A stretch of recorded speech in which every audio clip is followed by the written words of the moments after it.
सब कुछ शहर में एक आम दिन जैसा था। तभी अचानक एक ट्रैफिक जाम होता है और लोगों में हलचल मच जाती है।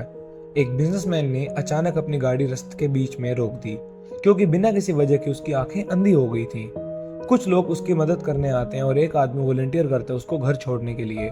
लेकिन जैसे ही वो वहां पहुंचते हैं, वो आदमी बिजनेसमैन को उतार कर उसकी गाड़ी चुराकर भाग जाता है। बिजनेसमैन को रास्ते पर छोड़ दिया जाता है, लेकिन थोड़ी देर बाद चोर वापस आता है और दूसरा आदमी बनकर बिजनेसमैन की मदद करने का नाटक करता है और उसका दिन साथ बिताने का प्रस्ताव रखता है। लेकिन इस बार बिजनेसमैन का सबक मिल चुका था और वो उस चोर को घर पहुंचते ही निकाल देता है। कुछ घंटों बाद बिजनेसमैन की पत्नी आती है और जैसे ही उसे अपने पति के अंधेपन का पता चलता है, वो उसे एक स्पेशलिस्ट डॉक्टर के पास ले जाती है। ये एक इमरजेंसी होती है, इसलिए डॉक्टर उन्हें लाइन तोड़कर चेकअप करने देता है। लेकिन डॉक्टर कितने भी मशीन्स का इस्तेमाल करे, बिजनेसमैन की आंखों में कोई चोट या बीमारी नहीं मिलती। इसका मतलब कुछ न्यूरोलॉजिकल प्रॉब्लम हो सकती है। बिजनेसमैन को हॉस्पिटल जाना पड़ेगा ताकि और टेस्ट हो सके, लेकिन डॉक्टर ने पहले कभी ऐसा कुछ भी नहीं देखा था।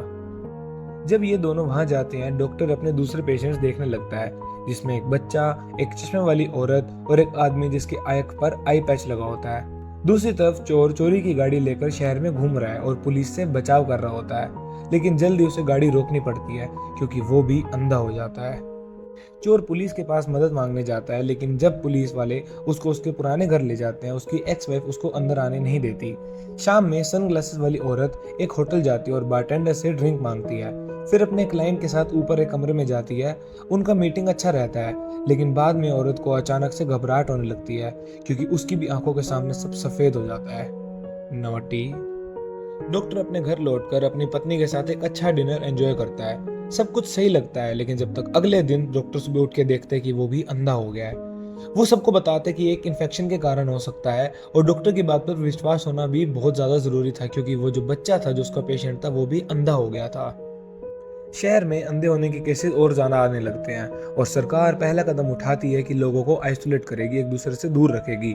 डॉक्टर के क्लिनिक को भी अथॉरिटीज बंद कर देती है और डॉक्टर को क्वारंटीन करने ले जाती है।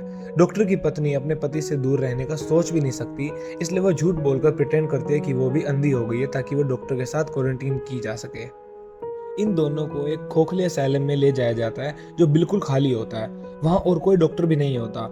हर वार्ड में एक फोन होता है, लेकिन सिर्फ इमरजेंसीज के लिए उसको यूज किया जा सकता है और हर वार्ड का एक रिप्रेजेंटेटिव ही उस फोन को यूज कर सकता है। धीरे धीरे और लोग भी वहां पहुंचते हैं, जैसे कि चोर, सनग्लासेस वाली औरत, बच्चे और बिजनेसमैन।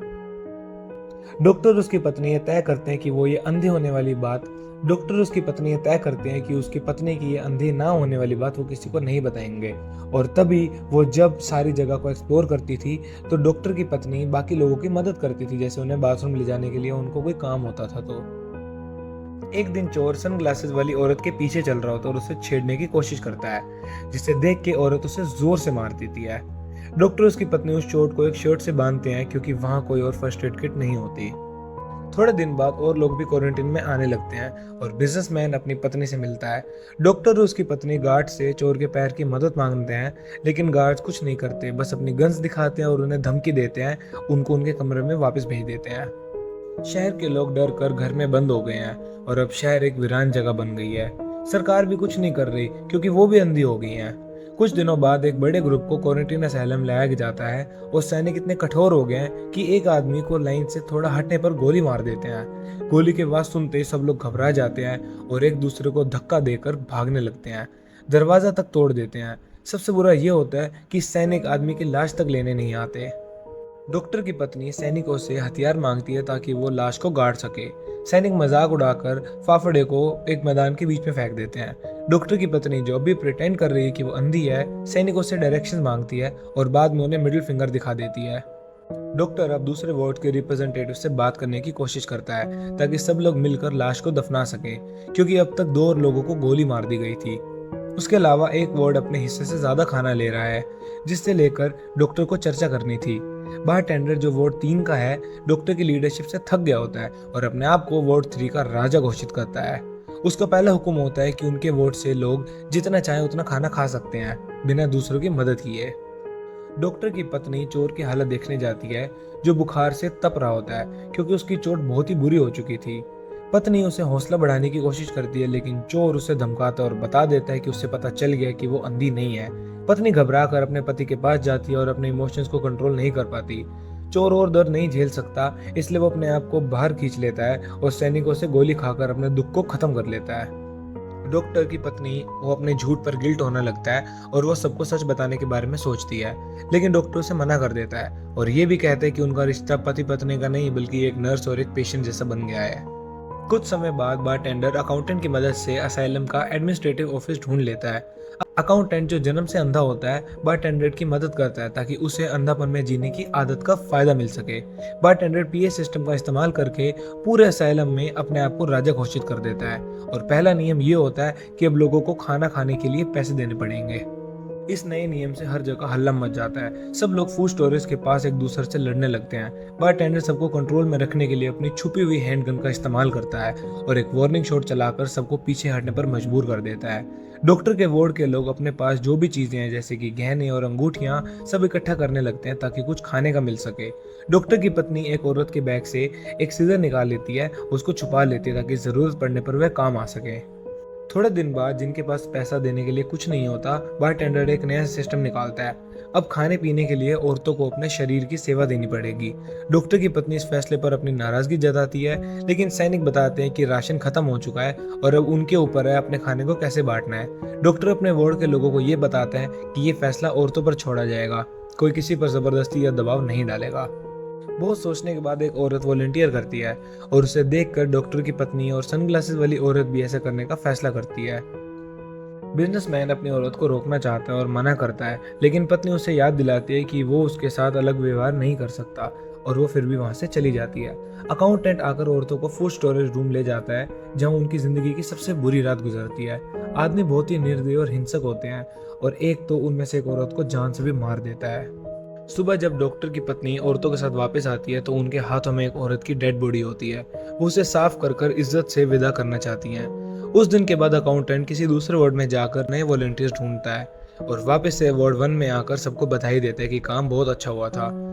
उसे लगता है कि उसे नहीं पता कि एक औरत मर चुकी थी और डॉक्टर की पत्नी जब ये बताती है तो अकाउंटेंट चुप हो जाता है।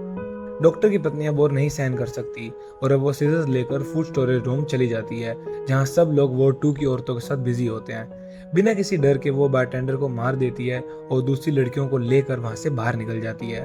अकाउंटेंट जब देखते हैं कि क्या हो गया है तो वो बंदूक निकालता है, लेकिन उससे कोई भी गोली नहीं लगती। जाते वक्त डॉक्टर की पत्नी अपना एक और अनाउंसमेंट भी करती है कि अब खाना लेने का काम उसका होगा। डॉक्टर चिंता करते हैं कि ये लड़ाई को जन्म देगा और वो सही होता है। वार्ड 3 अपने आप को बैरिकेड करता है और अब भी खाना नहीं छोड़ता।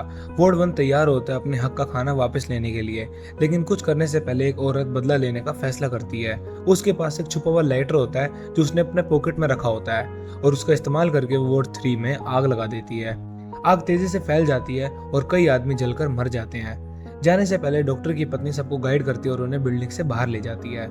हैरानी की बात यह होती है कि कोई सैनिक गोली नहीं चलाता क्योंकि वे अब अपने टावर्स में है ही नहीं। दरवाजे भी खुले हुए हैं जो एक ही बात की तरफ इशारा कर रहे होते हैं कि अब वो आज़ाद हैं। डॉक्टर, उसकी पत्नी, बच्चा, आई पैच वाला आदमी, सनग्लासेस वाली औरत, बिजनेसमैन और उसकी पत्नी एक साथ रहने का फैसला करते हैं और शहर के डाउनटाउन जाने लगते हैं जहां उन्हें मालूम होता है कि समाज पूरी तरह से घिर चुका है। शहर एक पोस्ट एपोकलिप्टिक वेस्टलैंड बन गया है जहां कुछ लोग अपनी जान बचाने के लिए एक दूसरे पे हमला कर रहे होते हैं, बस ये सोचकर कि शायद उनके पास कुछ खाने का होगा।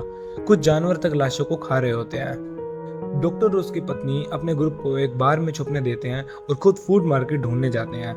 वहां डॉक्टर की पत्नी अपनी आंखों का फायदा उठाकर एक स्टोरेज रूम से कुछ सामान निकालने में सफल होती है।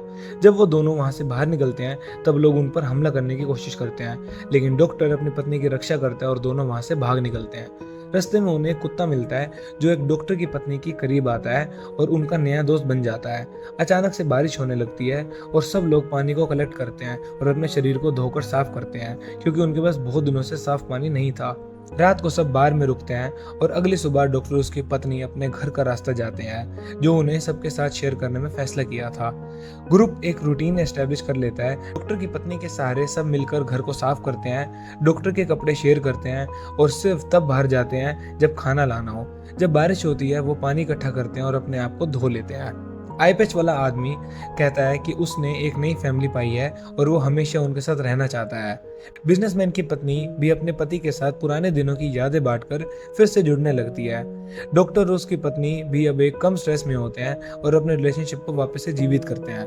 कुछ हफ्तों बाद सब लोग नाश्ता करने की तैयारी कर रहे होते हैं जब बिजनेसमैन अचानक चिल्लाता है। जैसे उसने अपनी आंखों की रोशनी खो दी थी, वैसे अब उसने अपनी आंखों की रोशनी वापस से पा ली थी। सब खुशी मनाने लगते हैं, समझते हुए कि अब उनका शरीर बीमारी का सामना कर रहा है और अंधापन सिर्फ एक टेम्परेरी हालत थी। अब उनके भविष्य के लिए एक नया आशा की किरण जग चुकी है।